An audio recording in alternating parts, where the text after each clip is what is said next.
A very warm welcome. आप सबका बहुत बहुत स्वागत है इस चैनल में। मैं हूं आपके साथ भावना शर्मा और those who are new to this channel, मैं आपको बता दूं that I talk about spirituality, I talk about self development, meditation, affirmations and manifestation and many more things on this channel. So if you're new here then you can stay tuned with me. So आज का जो हमारा topic है, आज मैं जिस बारे में बात करने वाली हूँ, ये बहुत ही कॉमन है। जस्ट बिकॉज मुझे ऐसा लगता है कि हम सब ने कहीं ना कहीं कभी ना कभी इस एक फीलिंग को, इस एक इमोशन को ज़रूर एक्सपीरियंस किया है और ये हमारी और हमारी सक्सेस के बीच में एक बहुत बड़ा बैरियर की तरह काम करता है। So it is very important to overcome with this. So मैं आज बात करने वाली हूँ आप लोगों से जेलसी के बारे में। जेलसी कब आती है, कौन कौन से टाइम पर आती है, किस तरह से हम उसे पहचानें और कैसे हम उससे ओवरकम करें, ये कुछ चीज़ों के बारे में आज मैं आपसे बात करूँगी। सो पहले इस चीज़ को समझते हैं। मुझे ऐसा लगता है कि जेलसी जो कहीं ना कहीं पे इसका ओरिजिन है वो कंपैरिजन होता है। जब इंसान जेलस होता है तो वो अपने आप का कंपैरिजन करना शुरू कर देता है सामने वाले के साथ। एंड जेलसी जो है वो कहीं पे भी हो सकती है, आपके पर्सनल और प्रोफेशनल रिलेशनशिप्स में। अगर हम इसे एग्जाम्पल से समझें, सो इफ अगर आपका जो कोवर्कर है, आपका साथ जो काम करते हैं लोग, उनको प्रमोशन मिल जाता है अचानक से, तो आप जेलस फील करना शुरू कर देते हैं। वन वे और द अदर आप ये सोचना शुरू कर देते हैं कि आप अनवर्दी हैं, आपने शायद उतनी मेहनत नहीं की, आपने समय पर काम नहीं किया, या कहीं ना कहीं पे आप उस सक्सेस को डिजर्व नहीं करते। सो ये सारे नेगेटिव थॉट्स या नेगेटिव इमोशंस आपके खुद के बारे में अपने लिए आना शुरू हो जाते हैं। दूसरा एग्जाम्पल इसका ये हो सकता है कि अगर आप किसी को पसंद करते हैं, डजंट मैटर आप लड़के हैं या लड़की, आप किसी को पसंद करते हैं और वो इंसान किसी और की तरफ अट्रैक्टेड है। सो एकदम से आपके दिमाग में ये वाला इमोशन आना शुरू हो जाता है, ये वाला फीलिंग आनी शुरू हो जाती है कि आप अनवर्दी हैं, शायद आप अट्रैक्टेड ही नहीं हैं, शायद आप सुंदर नहीं हैं, और आप अपना कंपैरिजन सामने वाले के साथ करना शुरू कर देते हैं। और मुझे ऐसा लगता है कि ये सारी चीज़ें ना अपरूटेड है हमारे अंदर बचपन से, that we have this kind of mentality, कि ऐसा माइंडसेट कि इफ somebody has something, चाहे वो मटीरियलिस्टिक हो चाहे वो रिलेशनशिप हो, then we can not have it. अगर सामने वाला कोई चीज़ अचीव कर रहा है तो हम शायद उसे अचीव नहीं कर सकते, और यही माइंडसेट जेलसी को ओरिजिनेट करता है, जेलसी को बढ़ावा देता है। सपोज आप इस चीज़ को महसूस करके देखिएगा, अगर आप किसी गाड़ी को खरीदने के बारे में बहुत लंबे समय से सोच रहे हैं और आपका कोई रिलेटिव, आपका कोई जान पहचान वाला उस गाड़ी को खरीद लेता है, you all of a sudden start feeling that शायद आप अनवर्दी हैं, शायद आप उस गाड़ी को खरीदने के लायक ही नहीं है, एंड आप अपने आप के लिए एक सिक्योरिटी बनाने शुरू कर देते हैं। आप सडनली अनसेफ फील करना शुरू कर देते हैं। सो बेसिकली जो जेलसी है that originates from lack mindset, that originates from fear.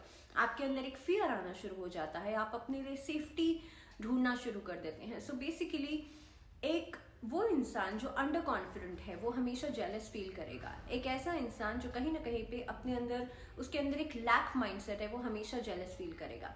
So these are the emotions, these are the feelings जो कि जिससे आप पहचान सकते हैं that you are feeling jealous. So ये वाला जो इमोशन है वो हमेशा एक नेगेटिव इमोशन को बढ़ावा देता है, और ऐसा इंसान हमेशा नेगेटिविटी को अपनी तरफ अट्रैक्ट करना शुरू कर देता है। So basically it is a cycle. If you are feeling jealous, if you are feeling negative with something, तो कहीं ना कहीं पे आप बार बार उन्हीं चीज़ों को एफर्म कर रहे हैं that you are unworthy, you are under confident, आप शायद उस चीज़ के लायक नहीं हैं, आप डिजर्व नहीं करते।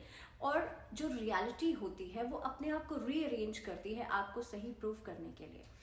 सो आपको ये समझना होगा कि ऐसा नहीं है, ये माइंडसेट गलत है। अगर सामने वाला अचीव कर सकता है तो आप भी अचीव कर सकते हैं। We all can win. This kind of mindset, this kind of mentality, इस सोच से हम इस थॉट प्रोसेस को ओवरकम कर सकते हैं। दूसरी चीज़, अगर suppose if you have a crush on someone, अगर आप किसी को लाइक करते हैं और सामने वाला किसी और को पसंद करने लग जाता है, किसी और की तरफ अट्रैक्टेड हो जाता है, दैट डजंट मेक सेंस कि आप अट्रैक्टिव नहीं है, दैट डजंट मेक सेंस कि आप अनवर्दी है, या इस चीज़ का ये मतलब बिल्कुल नहीं निकलता कि शायद आप रिलेशनशिप में आ नहीं सकते। That is just a matter of perspective. उसका वो पर्सपेक्टिव है। लेकिन उस समय पर आपको ये नोटिस करना चाहिए, आपको ये चीज़ पहचाननी चाहिए that actually this is a feeling of jealousy. इस मोमेंट पे आप जेलस फील कर रहे हैं और उसी मोमेंट पे आपको एक पेन और paper, see because everything has its own energy. हर चीज़ की, आप सोच रहे हैं उसकी एक एनर्जी है, आप लिख रहे हैं उसकी एक एनर्जी है। सो बेसिकली आपको जब भी आप जेलस फील करना शुरू करें, चाहे वो आपकी पर्सनल लाइफ हो चाहे आपकी प्रोफेशनल लाइफ हो, आपको कुछ नहीं करना, आपको सिर्फ नोटिस करना है that okay, this is the time that I'm feeling jealous, why you're having this negative emotion, क्यों आप नेगेटिविटी को फील कर रहे हैं, क्योंकि आप जेलस फील कर रहे हैं। और उस मोमेंट पे सबसे पहले आप अपने आप को काम डाउन करें, just take a deep breath in and exhale. उसके बाद आपको ये चीज़ समझनी होगी कि that this is very human thing, ये बहुत ही ह्यूमन इमोशन है, क्योंकि we all feel jealous, we all go through with this emotion. और जो कहता है कि हम नहीं फील करते वो झूठ बोलते हैं आपसे। So this is very common thing with every one. So आपको सबसे पहली चीज़ कि अपने आप को काम डाउन कीजिए, दिस इज़ ओके कि आप जेलस फील कर रहे हैं। उसके बाद आपको सामने वाले से, आपको उसको किसी भी तरीके के नेगेटिव इमोशन या नेगेटिव थॉट प्रोसेस में खुद को इन्वॉल्व नहीं करना है। It is, I am not saying this is very easy, but I think self development से हम उस चीज़ को अचीव ज़रूर कर सकते हैं। आपको एक पेन और पेपर लिखना है और उसके बाद उस पर लिखना है that universe has my back, universe has my back. You have to write it 5 times, 5 बार आपको ये लिखना है। उसके बाद सपोज कि आप किसी रिलेशनशिप में जेलस फील कर रहे हैं, तो आपको लिखना है that my time is yet to come, मेरा समय अभी आने वाला है। I am good, I am better, I am I am worthy enough for a relationship. ये सारी चीज़ें जब आप एक पेपर पर लिखते हैं, तब आप अपनी एनर्जीज को कहीं ना कहीं पे कल्टिवेट करते हैं, आप उस पॉजिटिविटी को कल्टिवेट करते हैं।